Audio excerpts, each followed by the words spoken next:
Ito na ang aking full tutorial kung paano ako mag-overnight babad ng mga puting damit sa halagang 350 pesos. Kaya tara, tapusin niyo ang video na to. Since dalawa na itong washing machine namin, ay dito na ako sa isang washer magpre-pre-wash ng mga labahan ng 15 minutes. Aksidente ko ang nalagyan ng fab ko ng tubig na to, kaya ganito ang kulay. At yes mga mare, kapag nagpre-pre-wash kami ay 15 minutes talaga ang ikot ng washer. Sa isang washing machine naman ay dito naman ako magdi-dissolve ng mga sabon, Zonrox Color Safe, stain remover at anyel. Maglalagay lang ako ng anyel kahit alam ko namang mawawala lang ito bukas dahil sa stain remover na ilalagay ko. Pero itatry ko lang ipakita sa inyo kung gaano ba talaga ka-effective ang paggamit ng stain remover kasi kahit anyel ay nawawala. Since magbababad lang naman ako dito sa isang washing machine ay hindi ko nadadamihan ng tubig para mas babad talaga ang mga puting damit sa mga ilalagay ko. Ang una kong gagawin bago ko i-pre-wash itong mga laban ay babaliktarin ko muna ang mga ito para mabawasan ng mga mancha sa harap ng damit. Ang mga mancha naman talaga ay kadalasan ay nasa harap ng mga damit nakikita. Kaya kapag laundry service ay importante talagang baliktarin paharap ang mga labahan bago i-washing. Pero kapag laban naman sa bahay, ang first nating ginagawa kapag sinasabon ng mga damit, mapa-hand washing man yan, yung washing machine ang gamit, ay binabaliktad din natin paharap ang mga damit para tanggalin ang mga mancha. At kapag binabanlaw naman, ay binabaliktad na natin ito patalikod, lalo na kung isasampay ito sa labas. Kasi ang pagkakaalam ko, para hindi marumihan ang harap, kasi baka ma-aksidenteng mahulog o anumang magiging dahilan ng pagkakarumi.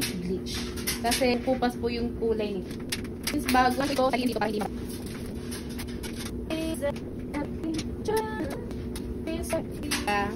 itong mga tela kumukupas talaga ito, may mancha kasi, so kailangan natin ibabad yung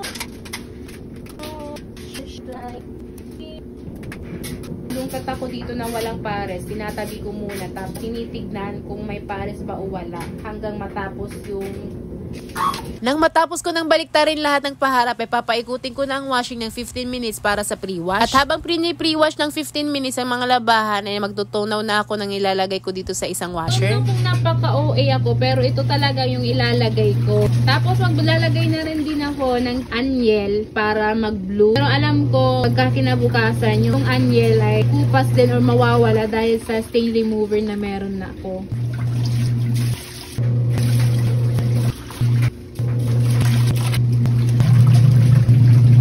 Pagkatapos ng 15 minutes pre-wash, ay spin ko muna itong mga labahan para matanggal ang isising tubig o maruming tubig galing pre-wash. Inispin ko lang din para makita ko rin kung may mga mancha bang hindi matatanggal sa babad lang, kaya papatakan ko ng bleach if ever meron. Since maliit lang ang tubig na nilagay ko para sa babad, ay hindi ko napapaikuting ang washer dahil masisira. Pero sinigurado ko naman lahat ng labahan ay nakalunob sa tubig na may sabon. Pagka kinabukasan na ito na ang binabad ko, at para makapagsimula na akong mag-washing, ay dadagdagan ko na ito ng tubig. At papaikutin ko na ito ng 3 beses sa 15 minutes. Bali 45 minutes lahat ng ikot. Pagkatapos ng 45 minutes ay drain ko na ito para makapagsimula na rin ako magbanlaw. At dahil mabula pa sa isang banlaw ay 2 beses ko ito ibabanlaw.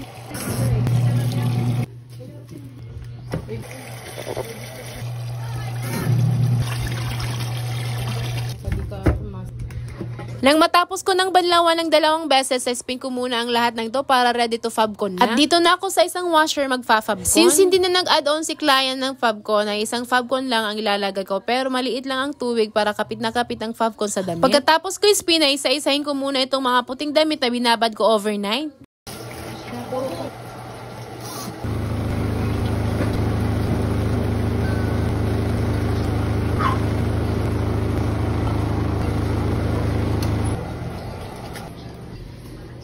Ito lang ang kagandahan ng 350 pesos overnight babad kasi isa-isahin namin yung mga damit para tanggalin yung mga mancha. Unlike sa 250 pesos ay overnight babad lang talaga. Sa pag-isa-isa ko naman ng mga damit, if ever may mga mancha ay papatakan ko ito ng bleach. At ibabalik ko sa isang washer na pinagbanlawan para matanggal ang bleach. I mean, para mabanlawan din ang damit na may bleach. Ang ginagawa ko kapag hindi matanggal ang mancha sa bleach ay binivideohan ko ang mga damit at isesend ko sa client na ganito ang damit nila na hindi matanggal sa bleach. Pero kampante naman ako sa mga puting damit ay madali lang naman matanggal ang mancha kapag nilalagyan ng bleach. Kahit overnight babad lang na may stain remover ay 95% nawawala talaga or natatanggal talaga ang mancha. Meron namang hindi natatanggal sa babad lang pero mga ilang piraso na lang. At sa nilalaban ko ngayon ay parang wala naman akong nakitang mga mancha, nakuha talaga sa babad lang. Sa mga decolor naman ay overnight babad lang ang pwede naming mai-offer. Kahit kasi isa-isahin ang mga decolor para tanggalin ang mga mancha ay di talaga ito madaling matanggal kung hindi naman gamitan ng bleach. At hindi naman pwedeng gamitan ng bleach dahil kukupas ang mga kulay nito. At isa pa, hindi rin naman naman hand washing yung laundry shop namin, kundi machines ang ginagamit namin panglaban. Pero kapag may client naman ako mag-request ng hand washing, ay pwede naman. Meron kasi akong kakilala na gustong mag-work dito sa amin para lang sa mga client na gustong magpa-hand washing pero mas mahal ang per load nun. This time naman ay tapos ko na itong tupiin at hindi ko lang na-videohan na nilagyan ko ng finishing spray ang bawat damit para mas mabango. Huwag kayong mag-alala, kahit mabasa pa ang damit ng finishing spray ay hindi to babaho kasi alcohol base ang ginagamit namin. Alam naman natin kapag alcohol ay madali lang matuyo. Sa mga nagtatanong naman kung anong size ng plastic bag ang ginagamit namin is 20 by 30. Kasya dito ang 8 kilos na mga damit or 1 load. Malalaman mo talaga na sobra sa 1 load or 8 kilos ang mga labahan dahil hindi kakasya sa plastic bag na to. Minsan kasi may mga abusadong nagpapalaba. Instead na regular clothes lang ang 8 kilos ay may mga halo pa itong maong, towels, kaya hindi talaga kakasya sa plastic bag na to. Ayan, tapos na. Baka meron akong nakaligtaan ay sa susunod na lang na mini vlog ko. Lahat naman ng comment nyo ay binabasa ko kaya alam ko kung ano ang gusto nyong matutunan sa DIY laundry shop namin. At malay nyo, in God's will, magkaroon din kayo nito. Kaya mga mare, ito lang muna at baka pwede magpalambing ng